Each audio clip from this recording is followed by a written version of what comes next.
Welcome back to my summer explorations in Devon and Cornwall. Up until this point, our adventures have been pretty rural and relatively crowd-free. From exploring rugged coastlines either on land at sea level, up on top of sea cliffs, or somewhere between the top and bottom of those cliffs, through to visiting the area's heritage sites such as Levant's Mines Beam Engine, Castle Drogo and Finch Foundry. We've done a pretty good job of avoiding the crowds that are infamous during the school summer holidays. However, in today's episode, we fully expect for all of that to change, as today we'll be heading into the coastal town of St Ives. If during the video you find yourself enjoying it, please consider giving it a like and subscribing to my channel so that you can join me in my Devon and Cornwall adventures.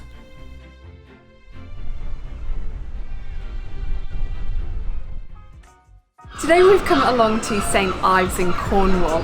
We had been given a bit of a heads up that parking here is quite expensive and also a bit of a nightmare because the car parks tend to be very full. So we drove just along to a place called St Erth where there's quite a big train station, plenty of parking, and the car parking cost £4.10 for the entire day, and then it's £4 for an adult. They kind of call it a return ticket, but the guy at the train station did say that we were free to go in and out as many times as we wanted on the train today.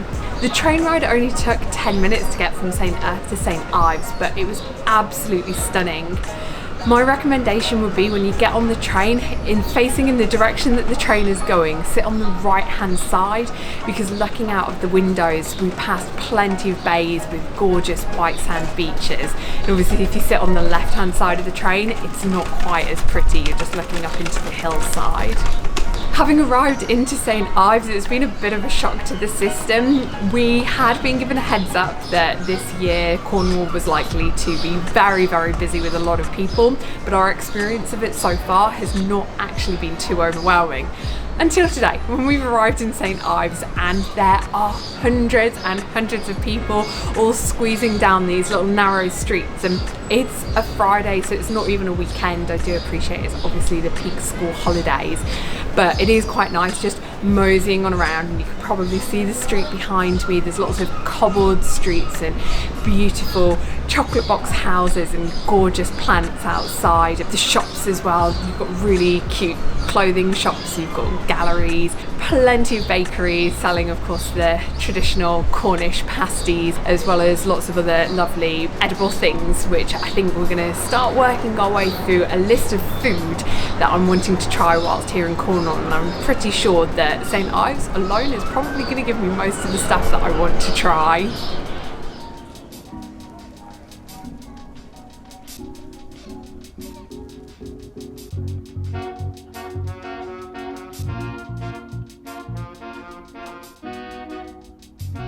So last night we had quite an epic storm rip through Cornwall, and apparently it's the first storm in Cornwall in the summer since the 1970s, and so naturally the wind is crazy this morning.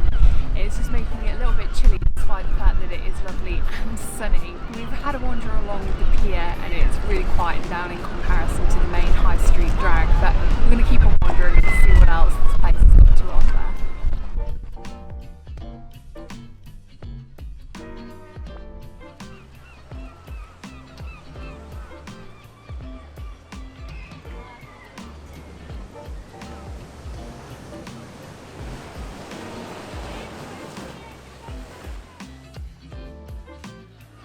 We just finished lunch at the Rum and Crab Shack, something that I had booked a table at quite a few weeks ago after having read quite good reviews online, but sadly the experience inside was anything but great when it comes to a review. First of all, they had a really pulled back menu, so there were only 3 options for main courses, and whilst I decided to go with the crab tacos, I wouldn't really describe them as being crab tacos. I'd have described them as being a lettuce salad with a little bit of crab in a lot of mayonnaise just spread across the top of them. So I've come out feeling rather hungry, but the good news is because there's lots and lots of bakeries and lots of places selling ice creams, I think I'm gonna fix my hunger by going to some of the places selling food, but more sort of street food rather than sitting down.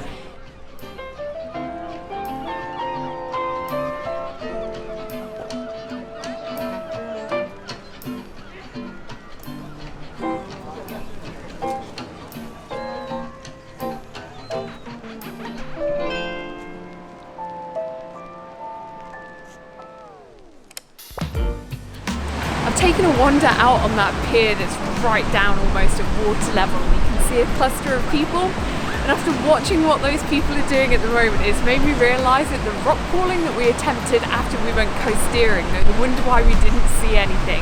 Because those guys are getting in the water, they're picking up the boulders, they're looking underneath them, and they've got this red bucket that is full of lots of crabs. And I think they've got a second bucket on the go, because when they had a really, really small crab, they were saying, "Where's the small bucket?" That's obviously where I've gone wrong. I need to be actually getting in the water and looking underneath rocks. And the other quite cool thing is where you've got that pier going out into the water. On the nearest to me side, it's super shallow. The water was maybe just coming just above the ankles of the guys who were in there finding the crabs, but on the other side you've got fully grown adults just diving into the water really, really deep on that other side. I guess is preventing that sand from filling up on the other side of it. As the waves hit it, it stops when it hits that pier.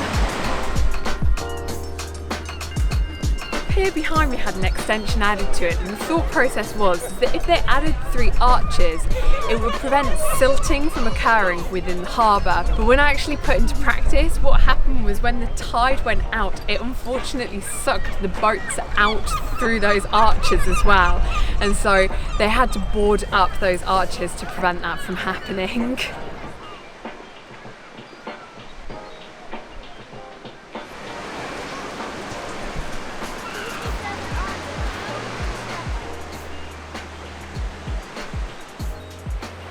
We're just coming up to 6 o'clock in the evening here at St Ives after a full day out just wandering around and taking it all in. And I'm really in 2 minds about how I feel about this place, and maybe it's just that I need a bit of time to digest it, but my immediate thoughts are that there's definitely some negatives to this place, but there's also definitely some positives to it. I think I'll start first of all by trying to get the negatives out of the way. So number one, as you can probably tell earlier on, I really was not impressed at all by our choice of where we ate for lunch. I don't know if that's maybe got something to do with the times. I know that in the UK at the moment it's very difficult for restaurants to recruit staff, both wait staff and also those in the kitchen, but it did just feel like a real disappointment and quite a letdown to the place, given the fact that I'd gone to the effort of researching where we're supposed to have been quite good.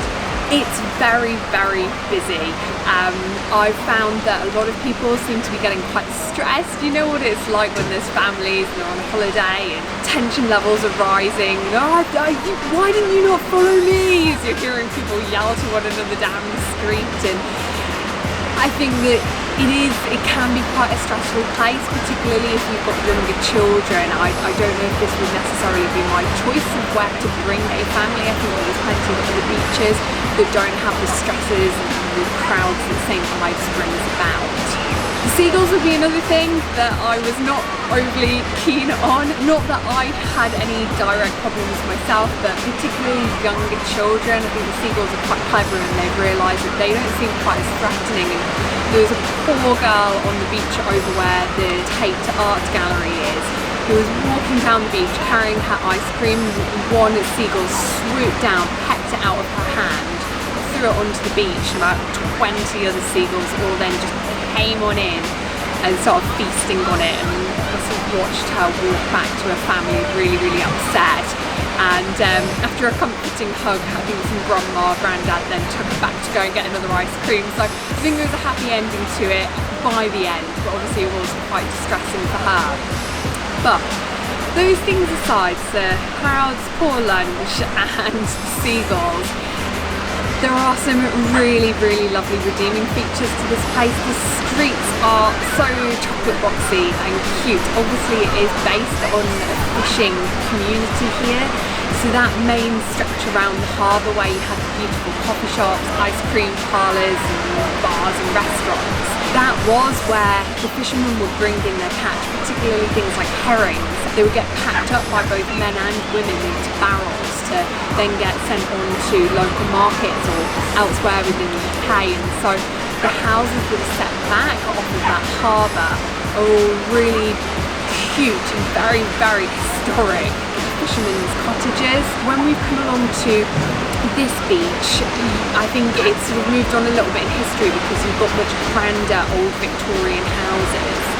But talking a little bit about the history, that was I suppose another slight downside. Normally I'm used to going places and there being like plaques along the way, you can get some leaflets, some tourist information, and I like to learn about a place as I'm going around it. And I don't know if St Ives is perhaps just resting a little bit on its laurels. It knows that it's really, really popular with tourists, so they don't feel like they have to go out of their way to try and lure more people in. But I found it very difficult to learn much more about this place's history. There is a St Ives History Museum, which it advertises as only being shut on Sunday. It's Friday today, but we went to it and it's closed. We swung back around in the afternoon and it was still shut again. So I think if you are going to come here, my tips would be don't drive, do as we did, park at St Erth if you do have a car and do the park and ride. That train journey in this morning was still a real highlight for me, just coming in along the coastal edge and seeing the people on the South West Coastal Path hiking, and you have the beautiful beaches. I would say do a little bit of research into the history of this place if it's something that you're interested in, like what I would have been interested in. And I think with hindsight, I wish I hadn't booked somewhere to sit down for lunch at a proper restaurant.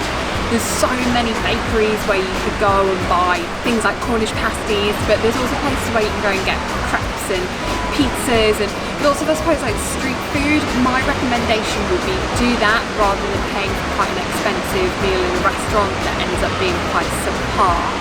So it definitely has its pros and cons. I wouldn't say don't come. I don't want to put you off coming, but I don't think it's quite as easy as just rocking up and winging it, because I think if you do that, you might end up a little bit on the disappointed side, I suppose, a little bit